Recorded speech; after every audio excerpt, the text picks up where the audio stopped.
오늘 본문 말씀인 요한복음 6장은 주님께서 행하신 대표적인 기적들 중 하나인 오병이어의 사건을 기록해 놓고 있습니다. 이 일에 대해서 사복음서 전체가 기록하고 있는 것을 보면 매우 큰 사건이었고 또 중요한 사건이었다는 사실을 우리가 알 수 있지요. 주님께서 갈릴리 바다 건너편으로 가심을 보고 수많은 무리들이 주님을 따라왔습니다.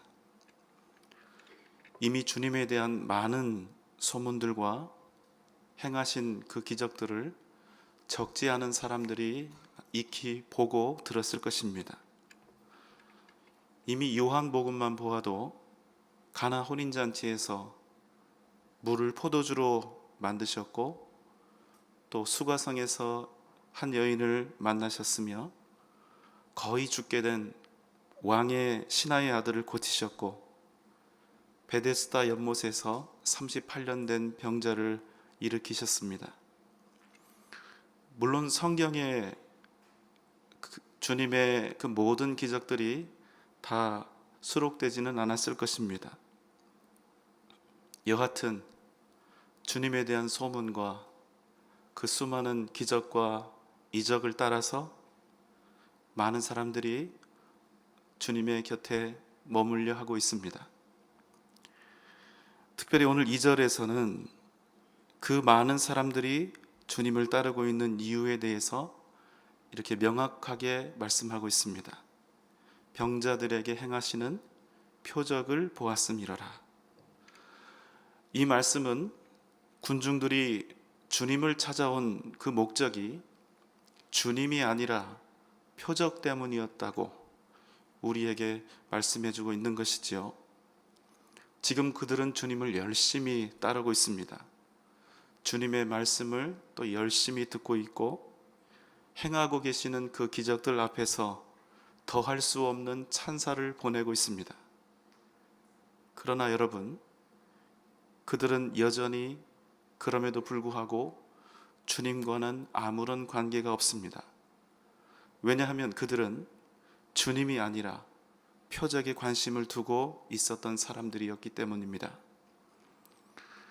그럼에도 주님은 그들을 목자 없는 양같이 보시고 불쌍히 여기셨노라 말씀하십니다.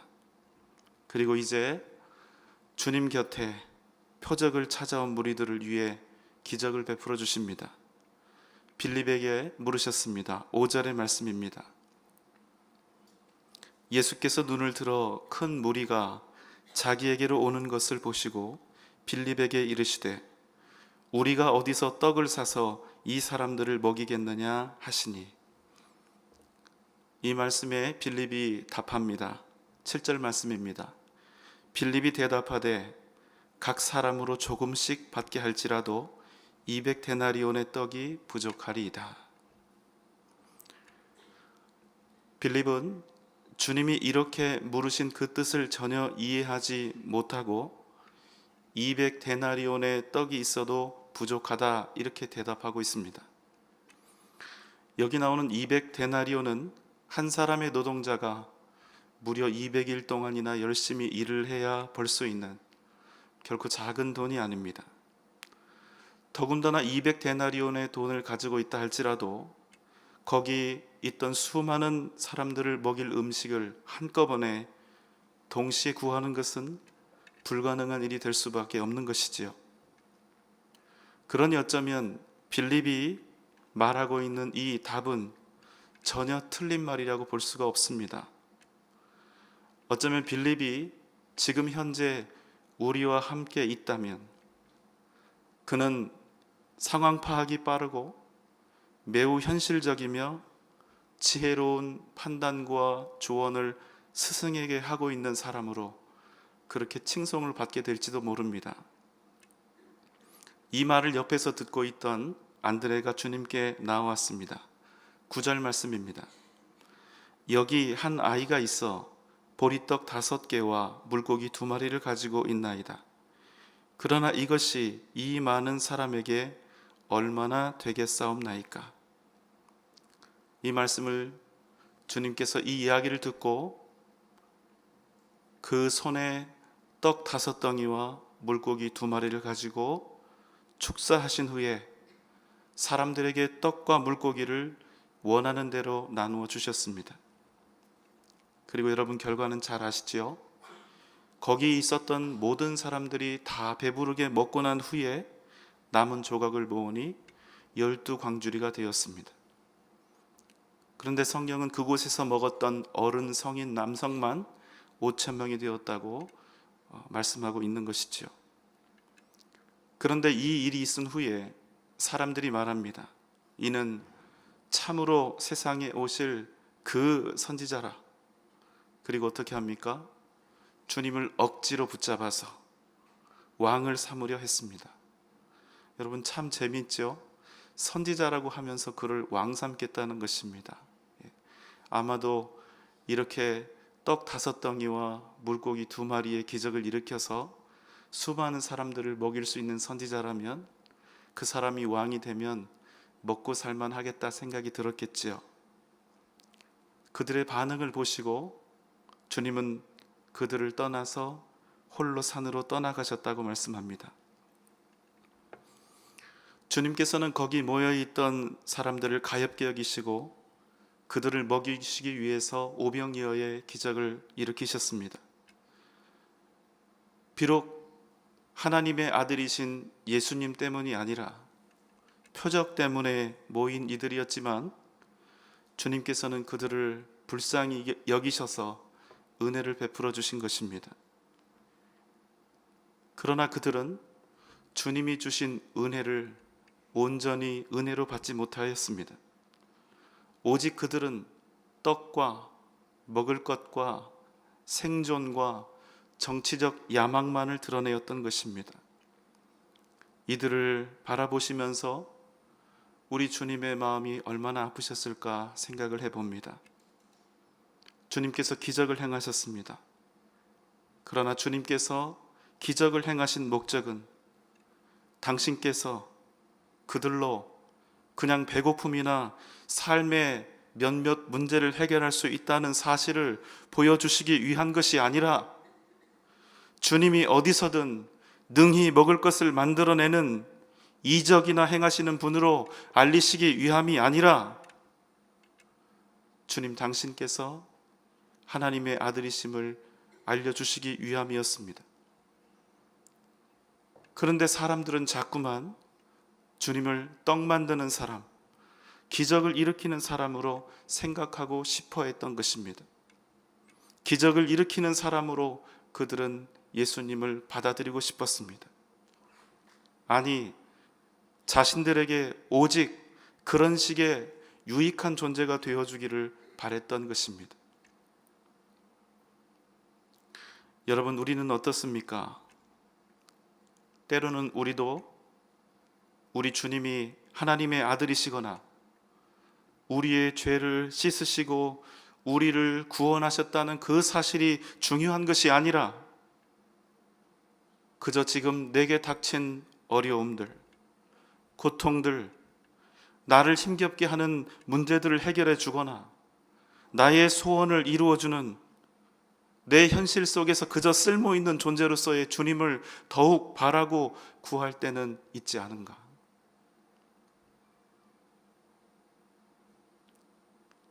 이 유대의 백성들은 주님께서 행하시는 이 오병이어의 기적을 통해서 이스라엘을 구원하실 메시아를 바라보았어야 했습니다. 만약 그들이 기적이 아니라 주님을 바라보았다면 그들은 훗날 예수를 십자가에 못 박으라 소리치지 않았을 것이며 주님을 로마 군병들의 손에 넘겨주지 않았을 것입니다. 그런데 그들의 현실은 주님이 아니라 여전히 기적만을 구하고 바라고 있는 것입니다. 그들이 주님을 넘겨준 것은 그들이 주님을 기대하고 소망했던 사람들이 아니라 그저 병고침과 떡의 기적을 구했던 사람들이었기 때문입니다. 그들은 주님께 떡이 아니라 생명을 구했어야 했습니다. 그럼에도 그들은 영원한 생명과 영원한 만족을 주실 유일한 분이신 주님을 단지 그저 자기들이 잘 사는 데 도움을 주는 이로 삼기 원했던 것입니다. 우리는 예수님을 만나면서도 우리 주님께 정작 무엇을 더 구하고 바라고 원해야 하는지 잘 알지 못할 때가 있습니다. 단지 주님께 무엇을 달라고 간절히 외치고 무엇을 이루어 주시라고 이렇게 구하는 일이 우리가 주님 앞에 나아가서 하는 대부분의 일인 것이지요. 그런데 여러분 그거 아십니까? 우리가 주님께 바라는 것들, 사실 그것들은 주님께 굳이 구하지 않아도 되는 것들입니다. 흘리는 땀과 노력은 우리를 그래도 저버리지 않는다고 이야기합니다만, 물론 한계도 있고 사람 마음대로 다 되는 것은 아닙니다만, 건강이 좋지 않으면 유능한 의사를 찾아가면 되고, 아이들 성적이 부족하면 좋은 학원, 좋은 선생님을 만나게 하면 되고, 회사가 어려우면 탁월한 컨설턴트나 경제적으로 유력한 사람의 도움을 받으면 됩니다. 굳이 기도하지 않아도 돼요. 높이 되고 싶으면 열심히 노력하면서 인간관계를 잘 맺으면 됩니다. 여러분, 이건 세상 사람들이 다 증명한 것입니다. 예수 믿지 않는 사람들도, 믿음 없는 사람들도 이 원리와 방법에 따라서 우리보다 이미 더 많은 성공을 거두고 있는 것입니다. 우리가 만약에 주님 앞에 나아가서 굳이 이런 것들을 달라고 이야기하는 것으로 우리의 시간과 우리의 기도 시간들을 허송세월하고 있다면, 여러분, 우리는 주님께 진정으로 구해야 할 것을 놓치고 있는 것입니다. 그 무엇으로도 결코 될 수 없는 것이 있습니다. 우리의 죄를 깨끗게 하고 우리를 구원해 주실 분, 우리에게 생명을 주시고 우리에게 천국을 주실 분은 오직 우리 주님밖에 없는 것입니다. 죽은 자를 살리고 구원하실 분은 오직 우리 주님밖에 없는 것입니다. 그런데도 우리 중에 내게 닥친 문제를 해결해 달라고, 자녀들 잘 되고 번성케 해 달라고, 사업 잘 되고 직장에서 형통하게 해 달라고, 나 아프고 괴로운 거 없애 달라고 그렇게 기도하는 것만큼이라도, 주님을 온전히 바라보게 해 달라고, 주님을 더욱더 사랑하게 해 달라고, 이 세상 다 잃어도 내가 주님만은 결코 잊지 않게 해 달라고 세상의 것 구하는 만큼이라도 주님 앞에 가슴을 찢으며 주님 앞에 생명과 우리의 믿음의 길을 구하는 사람이 과연 우리 중에 몇 명이나 될까요? 세상의 문제들을 가지고 주님 앞에 기도하는 것이 결코 나쁜 일이 아닙니다. 이렇게 하는 것들이 자칫 문제가 되는 것은 세상에서 나에게 닥쳐온 그 문제들 해결하는 데 팔려서 그것 열중하다가 진정한 우리 인생의 목적이며 우리의 본질이신 주님을 놓치게 되는 것, 그것을 경계해야 되는 것입니다. 그래서 여러분 기억하십시오. 기적은 절대로 기적 자체에 목적이 있지 않고, 문제는 그 문제 자체를 해결하는 일에 목적이 있지 않고, 오직 주님을 온전히 바라보고 주님을 온전히 의지하게 하는 데에 그 목적이 있는 것입니다. 기적은 우리가 주님을 더 쉽게, 더 잘 바라볼 수 있게 하는 하나의 수단일 뿐이죠. 결코 기적 자체는 그 자체로 목적이 될 수가 없는 것입니다. 우리의 목적은 오직 우리 주님 예수 그리스도여야 하는 것입니다. 그런데 여러분, 왜 우리에게는 기적이 일어나지 않는 것일까요?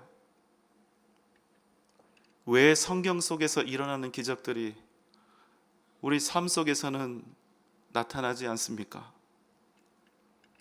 그것은 바로 내가 내 인생에 쳐놓은 안전 펜스 때문입니다. 우리는 각자 내가 생각하는 안전하고 편안함의 울타리를 가지고 있습니다. 신앙생활을 하고 내가 주님께 헌신하고 봉사하고 충성한다고 이야기를 하면서도 우리는 각자 내가 생각하는 안전하고 편안한 울타리, 그 안에 머물며 있으면서 내가 가진 것들을 적당히 내놓고 절대로 나와 내 가족을 위험하게 하지 않는 범위 내에서, 나의 편안함을 상하지 않게 하는 범위 내에서 주님을 따르려고 하는 것입니다. 절대로 그 밖으로 나가지 않습니다. 내가 쳐놓은 이 안전 펜스 안에 그대로 서서 절대로 밖으로 나아가려 하지 않습니다. 나는 주일에만 교회 나가는 사람이야. 나는 수요 예배까지만 나가는 사람이야. 나는 헌금을 이만큼까지 하는 사람이야. 내가 더 이상 헌금하고 헌신하는 것은 불가능한 일이야. 나는 교회에서 봉사하는 것 여기까지야. 한계야. 여기까지만 열심히 하면 나는 되는 거야. 내 인생에 무리를 줄 행동은 애초에 할 마음도 계획도 없습니다.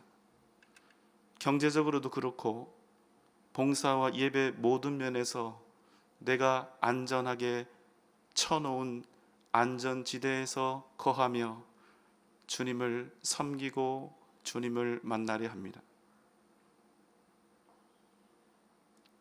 여러분, 그러면서 우리가 기적을 바란다면 과연 기적이 일어날 수 있을까요? 절대로 일어날 수가 없습니다. 왜냐하면 그 사람은 기적이 필요가 없기 때문입니다.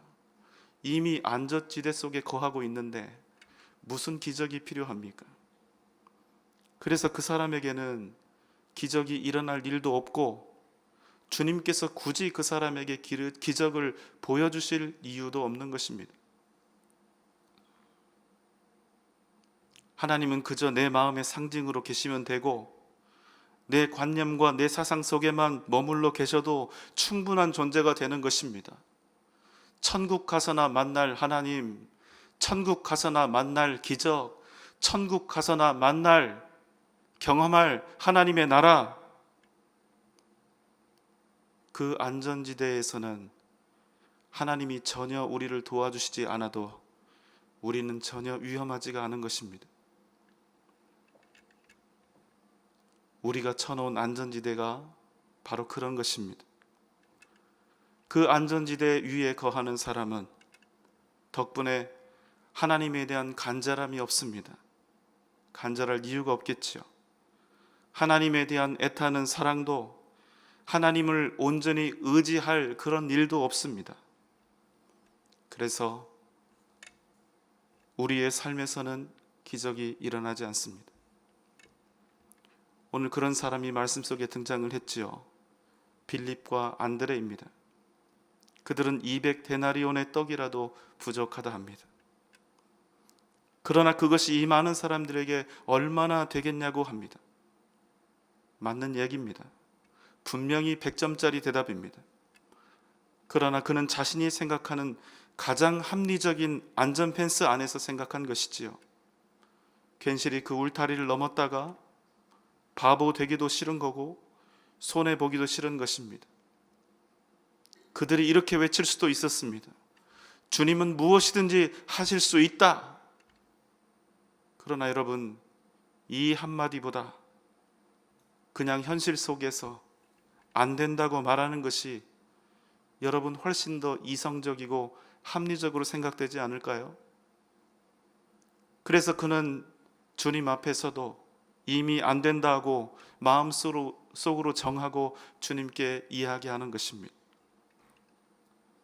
기적이 일어나지 않습니다. 그런 사람에게는 기적이 필요가 없습니다.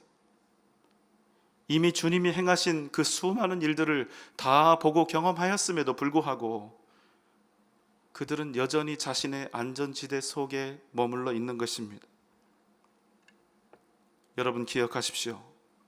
우리의 신앙을 해치는 것은 우리에게 닥쳐온 위험이나 고난이 아니라 오히려 우리가 서 있는 안전한 땅, 내가 편안하고 생각하는 그 땅, 내가 쳐놓은 안전패스 안이 이 세상에서 가장 위험한 곳이라는 사실을 여러분 잊지 마시기 바랍니다. 그래도 우리는 가끔씩 기적을 경험한 사람들, 놀랍고 은혜로운 간증하는 사람들이 부러운 마음이 들기도 합니다. 여러분 그러시지요? 나도 저런 경험 한번 해봤으면 좋겠다.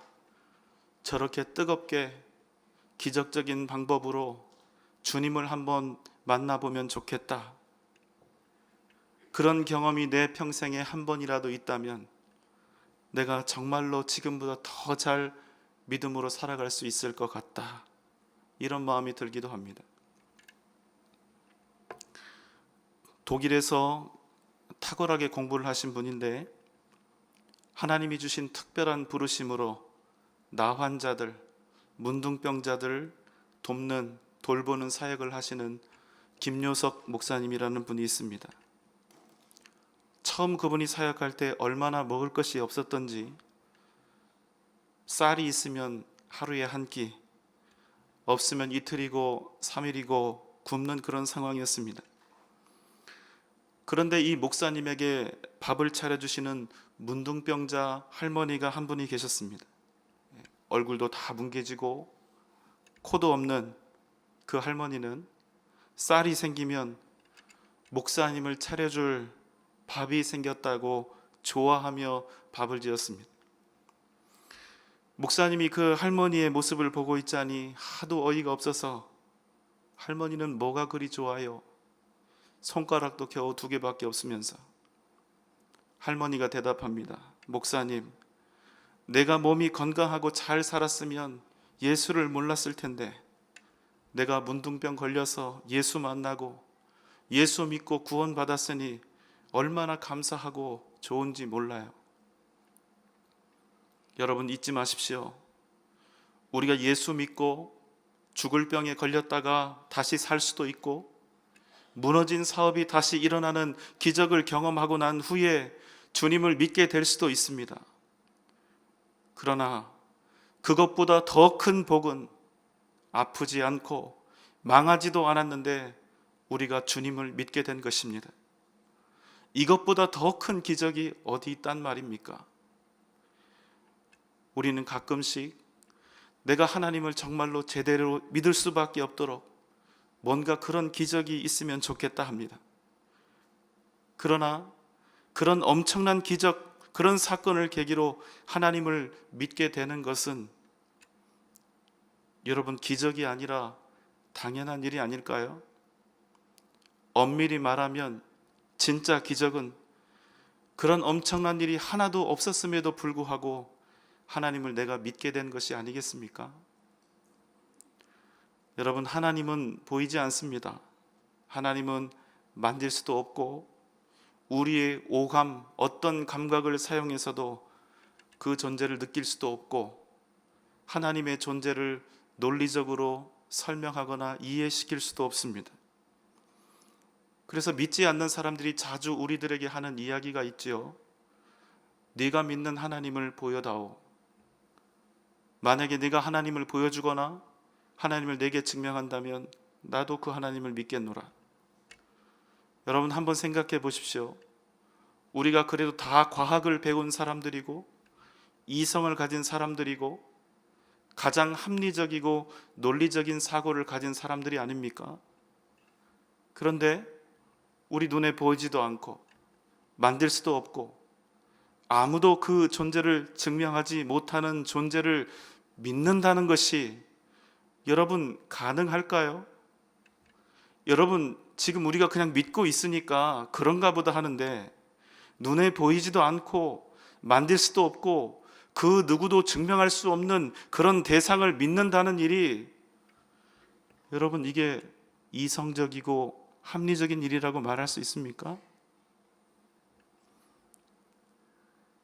눈에 보이지도 않고 만질 수도 없고 이성적이고 합리적으로 증명할 수도 없는 존재를 믿을 수 있는 경우는 이 세상에 딱 두 가지밖에 없습니다. 첫째, 제정신이 아니거나 또라이란 얘기죠. 둘째, 우리가 거짓으로 하나님이 있다고 억지를 부리고 있거나, 그 외에는 설명할 길이 없습니다.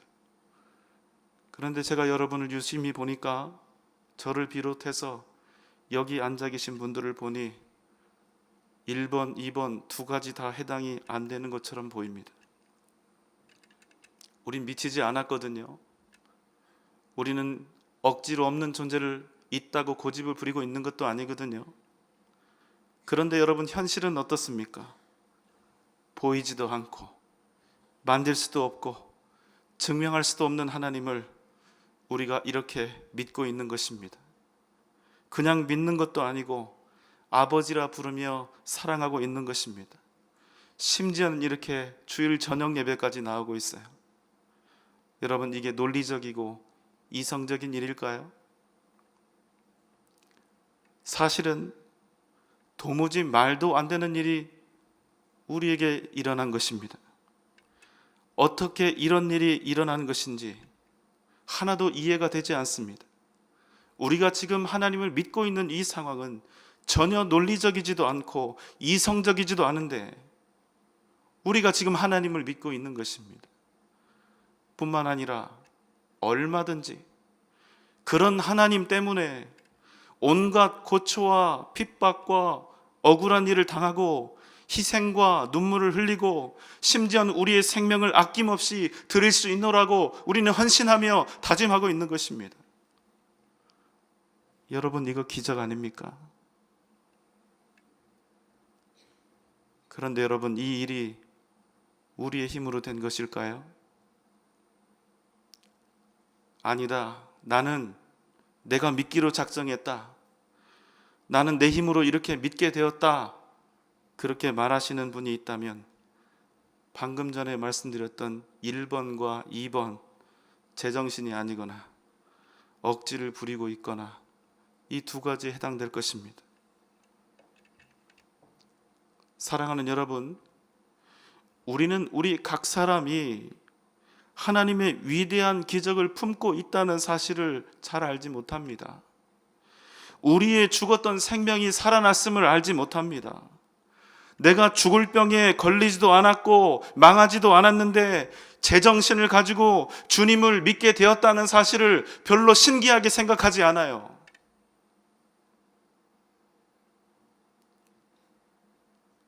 우리의 믿음이 기적이고 하나님의 선물이라는 사실을 우리는 잘 모릅니다. 에베소서 2장 8절로 9절의 말씀입니다. 너희는 그 은혜에 의하여 믿음으로 말미암아 구원을 받았으니 이것은 너희에게서 난 것이 아니요 하나님의 선물이라. 행위에서 난 것이 아니니 이는 누구든지 자랑하지 못하게 함이라. 사랑하는 여러분, 이것보다 더 큰 기적이 이 세상 어디에 있다는 말입니까? 우리 한 사람 한 사람은 이미 그리스도께서 이루신 기적의 사람들인 것입니다. 오늘 성경에 등장하고 있는 오병이어의 기적과는 비교도 할 수 없는 놀랍고도 영원한 기적이, 죽은 자를 살리고 더러운 죄인인 우리가 하나님의 백성이요 하나님의 자녀가 되는 기적이 이미 우리에게 일어난 것입니다.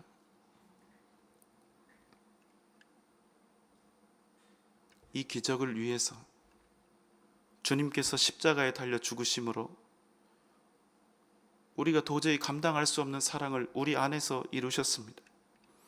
그 큰 사랑과 생명의 역사가 우리에게 일어난 것입니다. 그 놀라운 기적을 우리 각 사람이 지금 우리 안에 영원히 소유하고 있는 것입니다. 주님께서 이루신 그 십자가의 구원의 역사가, 그 놀라운 기적의 능력이 지금 우리 안에 있는 거예요.